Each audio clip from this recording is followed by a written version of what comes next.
Madame la secrétaire générale de la francophonie, Excellences, Monsieur le conseiller présidentiel, cher Sergio, cher boursier Eugène Ionesco, Mesdames et Messieurs, j'ai la grande joie de vous accueillir chaleureusement dans la maison, si vous en êtes d'accord, de la diplomatie roumaine, à l'occasion de la visite de Madame Mihail Jeanne, la secrétaire générale de la francophonie, qui est en visite à Bucarest et dans le cadre d'une tournée régionale. C'est un moment tout à fait spécial qui, sans doute, donnera un nouvel essor à l'agenda francophone de notre région. C'est également le témoignage du rapprochement accru de la francophonie par rapport aux besoins et spécificités des divers pays et régions francophones dans l'esprit de l'actuelle orientation stratégique de l'Organisation internationale de la francophonie. Nouvelle orientation qui a comme auteur essentiel notre hôte d'aujourd'hui, Madame la secrétaire générale. Nous encourageons cette tendance qui facilite une meilleure prise en compte des spécificités, comme je le disais, de notre région, où se trouvent 6 membres et 15 observateurs de l'EF.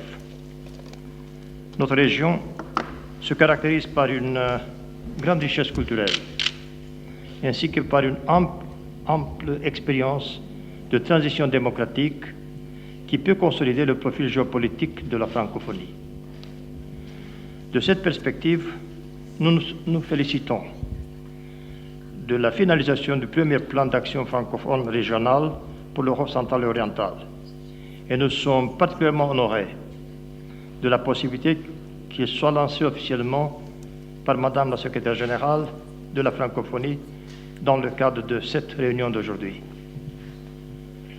Nous apprécions hautement la substance de notre plan d'action, qui couvre une diversité de programmes importants de l'OIF, depuis le français dans les relations internationales et la formation et l'insertion professionnelle des jeunes jusqu'à l'intégration des objectifs de développement durable et l'égalité femmes-hommes. C'est un plan d'action réaliste et efficace qui nous a déjà facilité, même avant d'être validé officiellement, la mise en œuvre de quelques projets régionaux importants, tels que la première édition de l'Olympiade internationale de la langue française qui s'est tenue l'année passée ici en Roumanie, à Cluj-Napoca. Dans le même cadre, la Roumanie organisera cet automne, dans le delta de Danube, le Forum d'emploi vert, en coopération avec la Bulgarie et l'Ukraine. En tant qu'État phare de la francophonie pour l'Europe centrale et orientale, l'activité de la Roumanie a été et reste très riche. Grâce à notre héritage linguistique et culturel, nous avons un lien privilégié avec la francophonie et la langue française, qui représente sans doute la raison d'être de l'Organisation internationale de la francophonie. J'évoquerai comme l'une de nos initiatives francophones les plus importantes le programme Eugène Ionesco de bourse doctorale et de recherche postdoctorale, lancé à Bucarest il y a 10 ans, en 2006, à l'occasion du 11e sommet de la francophonie. C'est une plateforme généreuse de coopération interuniversitaire mise au service du développement durable de l'espace francophone. Nous sommes fiers que plus de 600 jeunes provenant de 37 pays francophones, surtout de l'Afrique et de notre région, ont bénéficié de ces bourses. Je salue la présence à cette réunion d'une trentaine de boursiers Eugène Ionesco, tout en regrettant que l'espace restreint de cette salle ne nous a pas permis d'inviter tous les 80 boursiers de cette 9e édition du programme. À présent, nous multiplions nos efforts afin de préserver et de consolider notre héritage francophone par l'éducation et l'encouragement des jeunes à utiliser la langue française de plus en plus comme un moyen d'accès au marché du travail et aux technologies de pointe. Selon les données statistiques, en Roumanie, il y a plus d'1 million d'apprenants en français.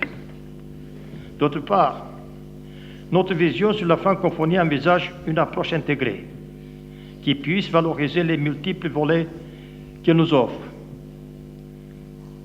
surtout dans le domaine économique et celui de la paix et de la sécurité.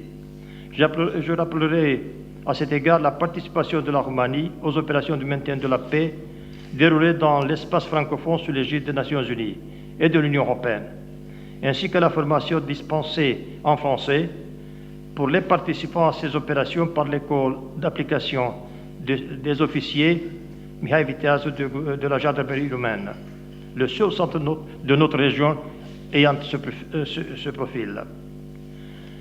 Vu l'intérêt particulier de la Roumanie pour la francophonie économique, nous serions intéressés à organiser à Bucarest un forum économique francophone pour l'Europe centrale et orientale en 2018, quand nous célébrerons 25 ans depuis l'adhésion de la Roumanie à l'OIF.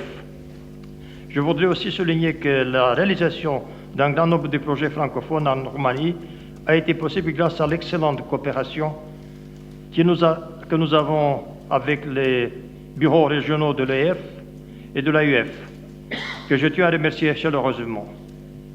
Mes remerciements s'adressent également aux membres du groupe des ambassades et des délégations francophones, ici présents, qui promeuvent, qui déroulent avec enthousiasme des activités, des initiatives francophones à travers notre pays.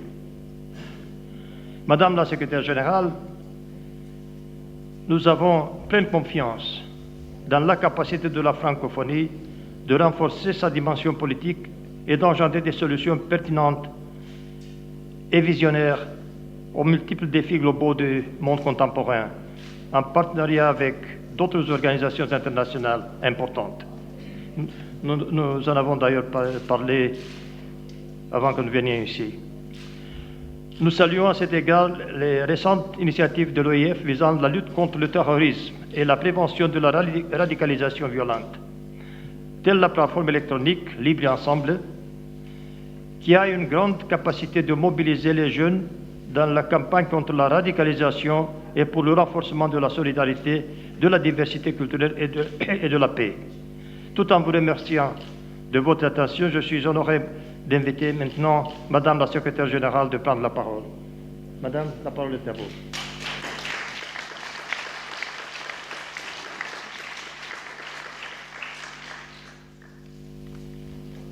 Voilà.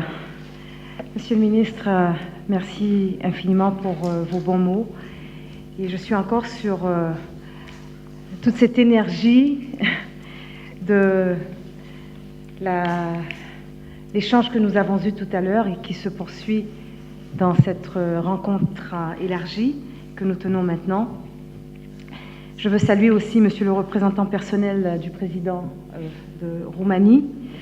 Nous aussi, plus tôt, ce matin, nous avons aussi beaucoup cogité parce que voulez-vous, hein, je crois que c'est très important d'engager la francophonie aussi sur des projets concrets, sur de l'action, sur cette énergie que nous voulons déployer pour une francophonie toujours plus agissante. Madame la présidente du groupe des ambassadeurs, délégations et institutions francophones, heureuse de vous retrouver aussi, ma compatriote.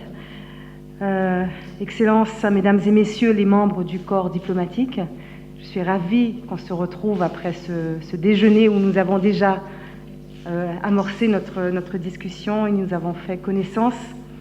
Monsieur le recteur de l'Agence universitaire de la francophonie, cher Jean-Paul Godemar, nous sommes ensemble dans cette tournée des pays de la région de l'Europe centrale et orientale et j'aime dire que nous battons le fer ensemble pour dire combien il est urgent de nous mobiliser, il est urgent de faire et de manière stratégique pour saisir toutes ces opportunités et ces possibilités qui s'offrent à nous.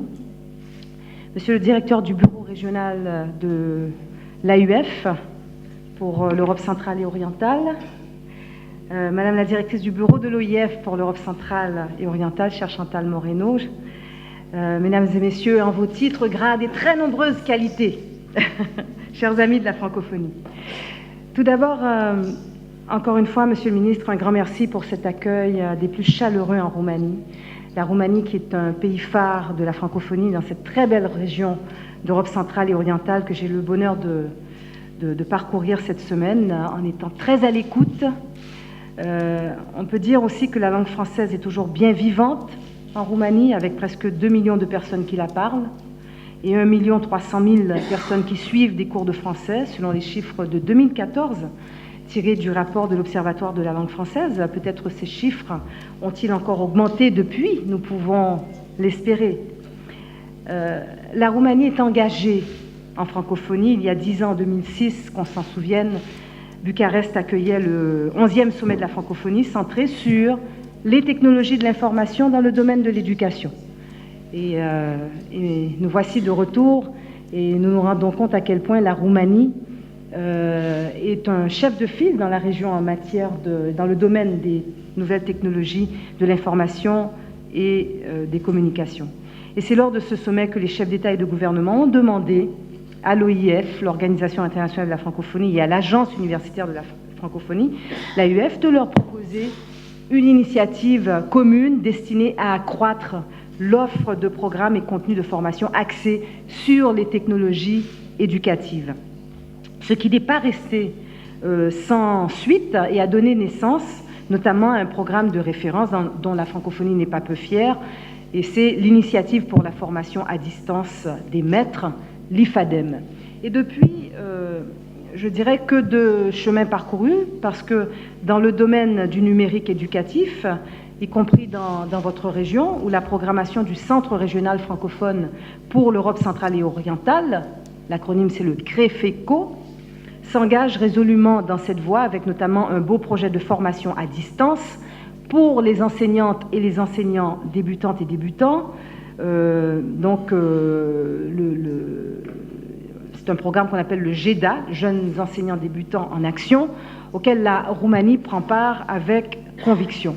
Je tiens à vous dire aussi qu'en octobre dernier, nous avons inauguré un nouvel institut de la francophonie pour l'éducation et la formation, et qui rassemble tous nos savoir-faire, toutes nos compétences, nos bonnes pratiques, nos contenus en la matière et en provenance de tous les pays de la francophonie, avec aussi un partenaire formidable qui est l'Agence universitaire de la francophonie. Nous fédérons donc nos capacités de faire pour appuyer mieux les politiques d'éducation et de formation, les programmes d'éducation et de formation, pour la modernisation de l'éducation, la formation des maîtres, des cadres, des formateurs également dans ces domaines d'éducation et de formation. C'est un outil extraordinaire que la francophonie met à la disposition des pays qui ont besoin de cet accompagnement, qui ont besoin de ce renforcement. Donc, fédérer, faire ensemble, mutualiser, c'est ce que nous estimons être la posture à adopter pour plus de pertinence encore et plus d'impact surtout dans une obligation que nous faisons et qui est celle de résultats et de responsabilité envers les populations qui placent en elles leur confiance. Et c'est aussi pour préparer le 11e sommet donc de Bucarest, le premier à se tenir dans cette région, qu'avait été installée ici même l'antenne régionale de l'OIF, devenue plus tard le bureau pour l'Europe centrale et orientale, le BRECO. Ce bureau, je le redis, dirigé avec énergie et savoir-faire par Chantal Moreno, ici présente, et qui a acquis, je pense, une nouvelle légitimité grâce à l'accord de siège signé en 2014. Alors, Monsieur le Ministre, pour tout cela, soyez-en vivement remerciés, car ces nouveaux locaux, qui sont spacieux, qui sont fonctionnels et que vous avez mis à notre disposition, nous permettent de mener plus efficacement notre action en partenariat avec l'Agence universitaire de la francophonie, l'AUF, dont je tiens aussi à saluer particulièrement ici le directeur régional, M. Fabien Flory. L'AUF s'enorgueillit de pouvoir compter, mais vous le direz mieux que moi, M. de Godemar, je prépare le terrain, plus de 200 formations, n'est-ce pas, en français, dans la région.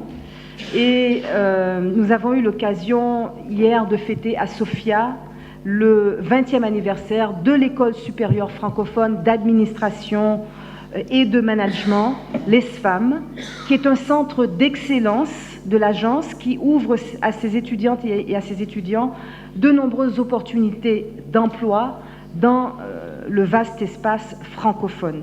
Et j'ai pris vraiment connaissance de témoignages fort convaincants à cet égard. Car le partage de la langue française, vecteur de développement et de croissance, permet de tisser des liens solides entre les différents pays de l'espace francophone sur les 5 continents. Et j'ai été ravie de voir ces étudiantes et ces étudiants à l'ESFAM venant de tout l'espace francophone, de nombreux pays d'Afrique, et nous espérons voir plus nombreux encore les étudiantes et les étudiants en provenance de cette région, plus de Roumaines et de Roumains, plus de Bulgares encore. Ils sont là, ils étudient ensemble. Mais je crois que la région devrait profiter davantage de cette école supérieure qui est passée maintenant à un niveau master et où, je dirais, l'enseignement permet de former des jeunes professionnels, futurs entrepreneurs également, doués et je dirais prenant aussi profitant au mieux du réseau qu'ils constituent, du simple fait d'étudier ensemble. Ils restent en contact et c'est à travers eux aussi que nous allons développer cette espèce de grande toile d'échange économique à travers la francophonie. J'ai entendu récemment le témoignage de M. Nicolas Mor, qui est le président directeur général de Renault Roumanie, qui insiste pour dire comment Renault-Nissan, ce grand groupe de plus de 300 000 employés à travers le monde, requiert que ses employés maîtrisent l'anglais et le français. Le français, dit-il, permet d'avoir accès à tout un univers. Et c'est ce dont nous devons être, de manière, je dirais, audacieuse, voire décomplexée aussi, totalement convaincue. Dans cet univers, la francophonie, faut-il le rappeler, constitue un espace unique pour créer, pour recréer, pour fortifier des liens aussi entre l'Europe centrale et orientale et le reste des pays de l'espace francophone, d'Afrique, des Amériques et d'Asie. Et on se disait tout à l'heure, Monsieur le ministre, combien aujourd'hui de décideurs africains, de leaders dans certains secteurs ont été formés chez vous. Donc, il faut aussi profiter de ces liens et les renforcer et les activer pour développer des perspectives d'échange économique et ce champ des possibilités est considérable. Alors si nous ne sommes pas au rendez-vous, laissez-moi vous dire que d'autres vont les saisir, ces occasions. Et ce ne sera que notre faute de n'avoir pas été là à temps pour répondre présent et de manière déterminée. Alors, nous avons eu la preuve l'année dernière ici à Bucarest lors de la Convention internationale d'affaires Futuralia. L'OIF, souvenez-vous, y avait favorisé la participation de chefs d'entreprise de pays de l'Afrique francophone, région dans laquelle, écoutez, j'espère que la nouvelle vous parvient, hein, les taux annuels de croissance économique surpassent dans certains cas les 5%. Et ils ont pu interagir avec non seulement les entrepreneurs roumains et de la région, mais aussi avec les représentants et les représentantes de la 50aine d'entreprises de pays francophones présentes. Donc, ce que vous annoncez, Monsieur le ministre, comme proposition de recevoir et d'organiser ici un forum économique en 2018, et nous en parlions, Monsieur le conseiller présidentiel, en marche vers cette conférence, nous pourrons aussi penser des temps forts de rencontres pour en préciser les axes de réflexion, d'action, de partage. C'est une très bonne nouvelle parce que ça permettra à la région aussi de se projeter, de dire ce qu'elle a à offrir, de dire comment elle se positionne, et en même temps, on amènera vers cette conférence d'autres acteurs du reste de l'espace francophone qui seront ravis aussi d'examiner des possibilités de mobilisation vers plus d'échanges économiques, plus de partenariats, plus de maillage. Donc, la stratégie économique pour la francophonie adoptée par les chefs d'État et de gouvernement au sommet de Dakar en 2014 s'est donné cette priorité d'améliorer les capacités, je dirais, d'entreprendre, en donnant aussi l'accès à un plus grand accès, de faciliter un plus grand accès aux jeunes et aux femmes à l'entrepreneuriat, en soutenant de manière structurante, et nous savons le faire, nous ne réinventons pas la roue. C'est les dispositifs pour le faire, pour appuyer les TPE, les PME dans des filières précises, bien identifiées dans des filières économiques. Beaucoup de nos pays dans la francophonie se sont développés ainsi. Nous en avons, et continuent de le faire, nous en avons pris la pleine mesure en ce qui concerne le type d'impact que nous pouvons avoir, ce qui peut s'accomplir aussi par ces mobilisations et ces dispositifs d'incubateurs et d'accélérateurs d'entreprises. Et ce que nous voulons, c'est déployer de ces dispositifs et faire en sorte que les initiatives de jeunes et de femmes entrepreneurs soient soutenues correctement dans des secteurs d'innovation et surtout dans des filières génératrices d'emplois. Parce que, je dirais, investir dans le capital humain, investir dans l'insertion économique des jeunes, dans leur intégration, dans leur cheminement professionnel, c'est aussi une question de stabilité, c'est aussi une question de sécurité globale. Donc, soyons là aussi au rendez-vous, soyons responsables. Vous savez, eux savent déjà ce dont ils sont capables. Ils ont des, n'est-ce pas? Bien sûr. Ils transcendent déjà les frontières, ils sont déjà sur des réseaux entre eux. Alors si nous, à notre tour, comme décideurs, comme organisation, nous ne sommes pas en rendez-vous pour appuyer cette impulsion qui est la leur et ces synergies qu'ils sont en train de mettre en place, eh bien je suis désolée, nous aurons raté le coche, mais de manière, je veux dire, désastreuse. Donc nous, si je vous parle ainsi, c'est parce que j'avance aussi sur ce sentiment d'urgence et de responsabilité que nous devons porter avec la plus grande audace.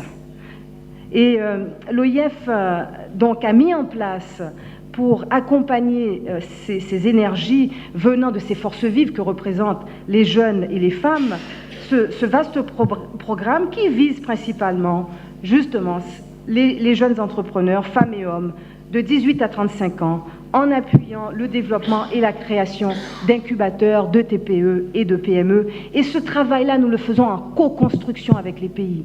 L'idée n'est pas de dire « nous savons ce qu'il vous faut et puis bon voilà, nous allons vous organiser ça ». Non, il faut le faire de manière à ce qu'il y ait une vraie appropriation des pays de ces dispositifs et de ces programmes, de sorte qu'il y ait une pérennisation. Parce qu'autrement, c'est un coup d'épée dans l'eau. Et il faut arrêter justement cette tendance qu'on a vue aussi, même avec l'aide humanitaire, qui est que tout passe, tout va et vient, mais il n'y a pas d'ancrage, il n'y a pas de pérennisation, il n'y a pas d'appropriation, et c'est un désastre. Alors, cette francophonie économique et ce programme en particulier, nous voulons les voir se déployer ici, en Roumanie et dans toute la région. Nous voulons voir les pays de cette région s'en emparer aussi, y trouver leur compte, avec une perspective gagnante, gagnant-gagnant, dans la réciprocité, dans la mutualisation de nos forces et de nos capacités.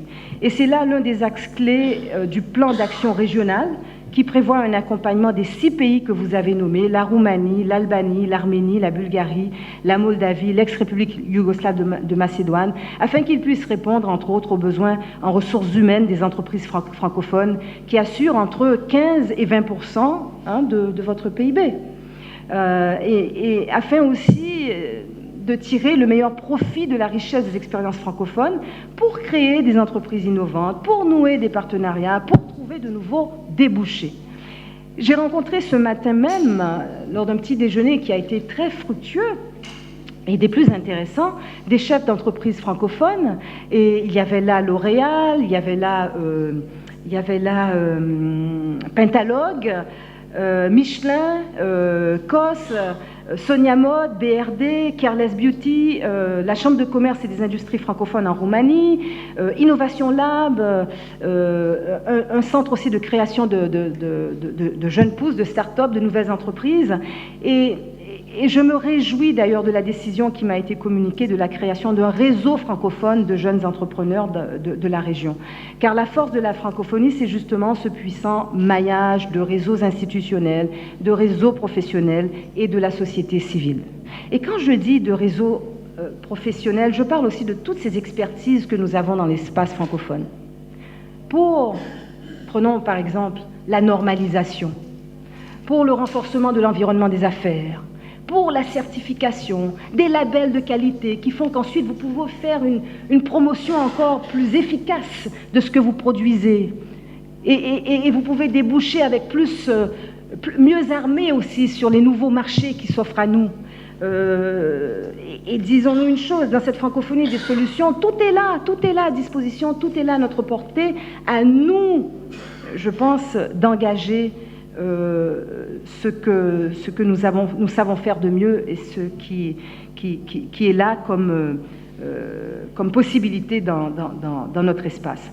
Une société civile francophone que l'on trouve ici particulièrement dynamique en Roumanie avec les 4 alliances françaises, avec l'Institut aussi français très dynamique, avec le réseau de chercheurs en sciences sociales, mis en place par le Centre régional francophone de recherche avancée en sciences sociales, celui aussi des doctorants et post-doctorants, les boursiers et les boursières Eugène Ionesco. On a parlé de ces bourses et de ce que cela ouvre comme avenir et possibilité d'avenir pour tous les boursiers et les boursières. Un réseau pour l'égalité femmes-hommes à dimension régionale qui est en cours de création, et je ne sais pas si j'en oublie, et je salue d'ailleurs les personnes qui représentent ici ces réseaux et qui ont à cœur de relayer efficacement l'action résolue menée par les partenaires institutionnels, les ambassades et autres institutions de la francophonie, qui unissent leurs efforts au sein du groupe des ambassades, délégations et instituts de la francophonie, le GADIF, que je félicite aussi pour son engagement indéfectible et son enthousiasme qui se manifeste chaque année avec beaucoup d'éclat dans la riche programmation qui entoure la Journée internationale de la francophonie. Alors, vous en faites chaque fois une occasion, encore une fois, de rencontre, une occasion d'échange, de réflexion et une grande fête également, parce que nous sommes ensemble également avec le bonheur d'être ensemble et le bonheur de cette langue qui permet notre rencontre. Et la vitalité de la langue française, on le sait, est une priorité en Roumanie qui participe depuis longtemps aux différents programmes visant à l'amélioration de la qualité de l'enseignement du français, géré depuis le Centre régional pour l'Europe centrale et orientale, le CREFECO, à Sofia. Et le ministère de l'Éducation de la Roumanie a même lancé l'année dernière avec un certain succès, un franc succès, les premières Olympiades internationales de langue française à Cluj-Napoca, capitale européenne de la jeunesse 2015. Et Monsieur le ministre, je dois dire que la Roumanie est un partenaire exemplaire aussi des programmes de formation des diplomates et des fonctionnaires c'est un programme qui est mis en œuvre par l'OIF en partenariat avec la France et la Fédération Wallonie-Bruxelles, dont je salue ici les représentants. Nous continuons à travailler ensemble dans le cadre du programme français dans les relations internationales auquel le gouvernement roumain apporte désormais une contribution volontaire et je l'en félicite, je l'en remercie.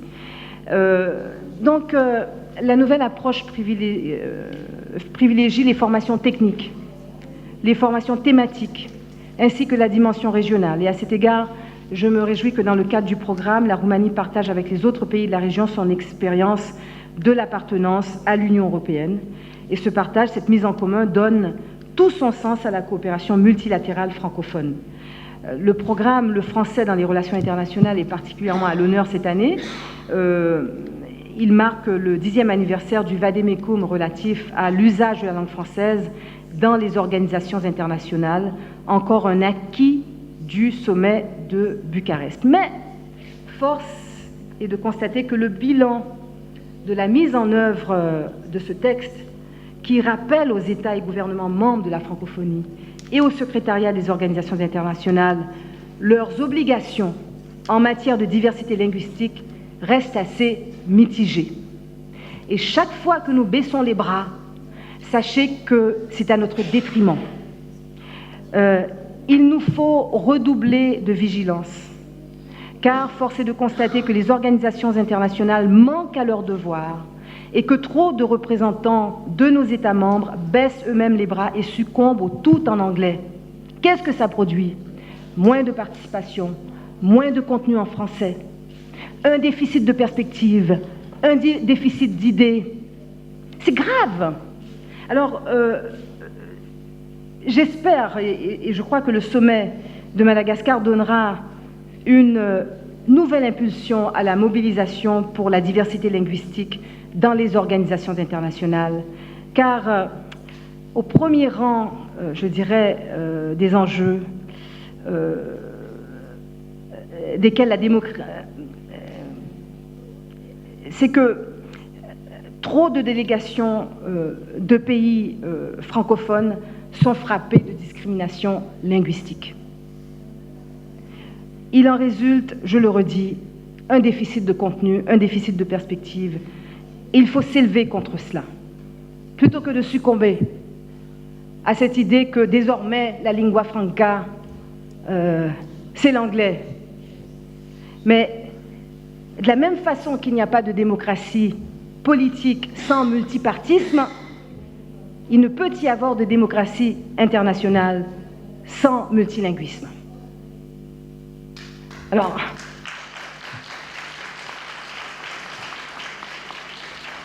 ça, sachez que lorsque nous tenons ce plaidoyer, nous ne le faisons pas que pour la place du français, nous le faisons pour le multilinguisme, le plurilinguisme, pour la démocratie internationale. Et s'associent à nous les pays hispanophones, les pays arabophones, les pays aussi de langue, les pays lusophones. C'est un enjeu essentiel pour la légitime participation de tous les peuples dans ces enceintes où des décisions capitales se prennent et qui nous concernent tous. Donc à nous de rassembler toutes nos forces, et en cela, je veux vous dire, mesdames et messieurs les ambassadeurs, nous comptons sur vous et je dirais sur un esprit, conséquent. La force de votre éloquence est aussi dans une langue où vous pouvez aussi convaincre. Et sachez que dès lors que vous le faites avec conviction, on vous écoute. Je vous remercie infiniment.